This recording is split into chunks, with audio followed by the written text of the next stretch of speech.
Voice of शरणम आपका स्वागत है। आप ये जो सामने हेलीकॉप्टर देख रहे हैं, ये हैं मतलोडा की अनाज मंडी में, जहां पर आज मुख्यमंत्री नायब सिंह सैनी एक रैली को संबोधन करेंगे। उनकी अगुवाई के लिए भारतीय जनता पार्टी के प्रत्याशी कृष्णलाल पवार उनको लेने के लिए पहुंचे हैं। ये आप सामने जो तस्वीरें देख रहे हैं, ये मतलोडा की अनाज मंडी में जो हेलीकॉप्टर उतर चुका है, स्वागत करते हुए नायब सैनी का, मुख्यमंत्री नायब सैनी का स्वागत करते हुए कृष्णलाल पवार, दुष्यंत भट्ट जी उनको लेकर चलते हुए स्थल की ओर मतलोडा की नई अनाज मंडी में पहुंच चुके हैं मुख्यमंत्री नायब सिंह सैनी, जिनका लोग बेसब्री से इंतज़ार कर रहे थे। अपने समर्थकों से मिलते हुए ये सामने तस्वीर देख रही है, अपनी गाड़ी में बैठते हुए स्थल की ओर जाने के लिए तैयारियां, और ये देख पा रहे हैं ये स्थल की तरफ बढ़ते हुए, जहां पर स्टेज लगाई हुई है। मतलोडा की नई अनाज मंडी में लोगों का अभिनंदन करते हुए हरियाणा के मुख्यमंत्री नायब सिंह सैनी बीजेपी के प्रत्याशी कृष्णलाल पवार का हाथ पकड़ कर अभिनंदन करते हुए, लोगों का अभिनंदन करते हुए, और ये आप सामने देख रहे हैं गदा से सम्मानित नायब सिंह सैनी मुख्यमंत्री को गदा से सम्मानित किया गया है। और ये बड़ी फूलमाला डालते हुए नायब सिंह सैनी को बीजेपी के प्रत्याशी कृष्णलाल पवार, ये तस्वीरें हैं मतलोडा की अनाज मंडी की, जहां पर आज मुख्यमंत्री नायब सिंह सैनी संबोधित करेंगे। आप सबके बीच में इस चुनावी जनसभा में मुझे बहुत ही ये गर्व महसूस हो रहा है। साथियों, आज का दिन ये ऐतिहासिक दिन है। आज का दिन ये पवित्र दिन है। आज हमारे देश के यशस्वी प्रधानमंत्री आदरणीय नरेंद्र मोदी जी का जन्मदिन है। मैं आप सबको आदरणीय प्रधानमंत्री जी के जन्मदिन की बहुत बहुत बधाई और शुभकामनाएं देता हूं। परमपिता परमात्मा से ये प्रार्थना भी करता हूं कि वो इसी प्रकार भारत की सेवा करते रहें। जो उनके दिल में गरीब के उत्थान को लेकर के जज्बा है, उनके मन में किसान के उत्थान को लेकर के पीड़ा है, उनके मन में नारी को सशक्त करने का जज्बा है, और उनके मन में युवाओं को आगे बढ़ाने का जज्बा है। वो इसी प्रकार इस भारत देश की वो सेवा करते रहें, वो स्वस्थ रहे, दीर्घायु रहे, ऐसी परमपिता परमात्मा से प्रार्थना करता हुआ बहुत बहुत शुभकामनाएं और बधाई मैं आप सब के माध्यम से आदरणीय प्रधानमंत्री नरेंद्र मोदी जी को देता हूं।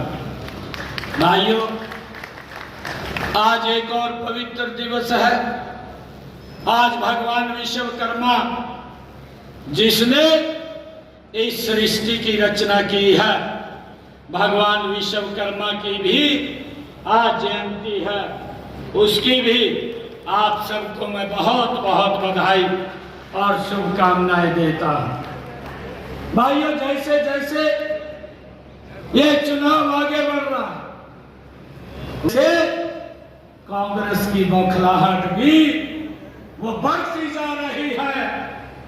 भाइयों, जब मैं देखता हूं बापू बेटा वो पिछले दिनों से हिसाब मांगते घूम रहे थे और मैंने हरियाणा प्रदेश के लोगों को अपने 56 दिन का जो मुझे कार्य मिला उसका एक एक दिन एक एक घंटे का समय का मैंने हिसाब हरियाणा प्रदेश के लोगों को दिया है।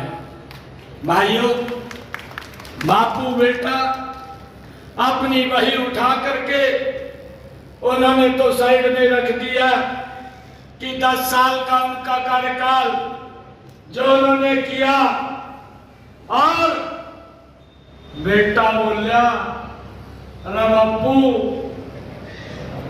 बापू मांग गया तो 10 साल का था, यो तो बीजेपी का सरकार के काम गिराने लग गया।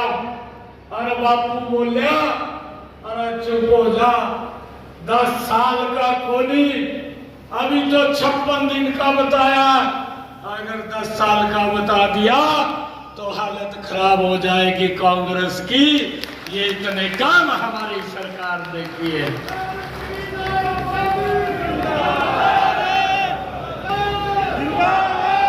भाइयों, हमारी सरकार ने एक मिशन मोड के अंदर काम किया है, आप लोग देखते भी हैं। यह हिसाब मांग रहे, अपने हिसाब के बारे में कुछ बोल नहीं रहा है। मैंने एक दिन मैंने सोचा कि एक तरफा हिसाब मांग रहा है, कुछ क्वेश्चन इससे पूछे जाएं, और मैं जब लिखने लगा कि क्या क्या क्वेश्चन पूछने हैं तो भाइयों बहुत लंबी लिस्ट बन गई और बन रही थी लंबी। मैंने कहा इतने के तो ये जवाब नहीं दे पाएगा, मैंने उसको शॉर्ट लिस्ट कर दिया। शॉर्ट लिस्ट किया, मात्र 10 क्वेश्चन पूछे। 2 महीने हो गए हैं, ना बापू उत्तर दे रहा, ना बेटा दे रहा, ना कांग्रेस का और कोई व्यक्ति दे रहा। भाइयों, आज तक एक भी क्वेश्चन का जवाब नहीं दिया। मैंने उससे कोई गलत नहीं पूछा, मैंने उससे ठीक क्वेश्चन पूछे थे। मैंने हुड्डा साहब को कहा कि आप हिसाब मांग रहे हैं, मेरे भी कुछ क्वेश्चन हैं, आप लोगों को बता दूं। और भाइयों, 5 तारीख को हम एक एक वोट कमल का बटन दबा करके यहाँ से कृष्ण पवार जी को सबसे बड़े बहुमत से आप जिताने का काम करें। भाइयों, मैं इस राणा की सरदारी से एक बात कहना चाहता हूँ, हमारी मातृशक्ति विशेष तौर से इतनी भारी संख्या में यहाँ पर आशीर्वाद देने के लिए आई है, इनको भी प्रणाम करता हूँ। और आप लोगों को एक बात कहता हूँ, 8 तारीख को जब रिजल्ट आएगा, आप कमल का फूल लेकर के जब चंडीगढ़ के अंदर शीश राणा की सरदारी आएगी तो आप लोगों का स्वागत सीएम हाउस के अंदर करूंगा। भाइयों, आप लोग जब वहां पर आएंगे, और एक और विश्वास आप लोगों को दिलाता हूं, भाइयों, जो भी काम आप लोग हमारे ध्यान में लगाएंगे, आप कृष्ण कुमार जी को बताएंगे, एक भी काम ऐसा नहीं होगा जिस काम को हमारी सरकार प्राथमिकता के आधार के ऊपर नहीं करेगी। भाइयों, पैसे की कोई कमी नहीं।